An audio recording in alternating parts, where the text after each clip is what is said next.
আপনি কি জানেন প্রতিদিন প্রায় ২০ কিলোমিটার পথ সাইকেল চালিয়ে প্র্যাকটিসে যেতেন নাজমুল হোসেন শান্ত।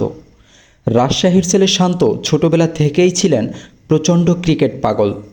ক্লেমন রাজশাহী ক্রিকেট একাডেমিতে নিয়মিত অনুশীলন করতেন, সেখানেই গড়ে ওঠে তার ব্যাটিং দক্ষতা। ২০১৬ সালে অনূর্ধ্ব-১৯ বিশ্বকাপে দুর্দান্ত পারফরম্যান্স করে ২ ম্যাচে ম্যান অব দ্য ম্যাচ নির্বাচিত হন এবং বাংলাদেশকে তৃতীয় অবস্থানে তুলতে বড় ভূমিকা রাখেন শান্ত। এরপর জাতীয় দলে জায়গা করে নেন এবং ধীরে ধীরে হয়ে ওঠেন বাংলাদেশের টপ অর্ডারদের অন্যতম ভরসা।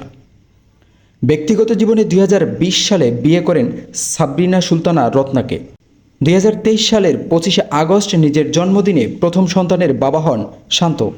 শৈশবের কঠোর পরিশ্রম, মাঠে অবিচল মনোযোগ এবং ব্যক্তিগত জীবনের সুন্দর অধ্যায় সব মিলিয়ে নাজমুল হোসেন শান্ত আজ বাংলাদেশের ক্রিকেটে এক উজ্জ্বল নক্ষত্র।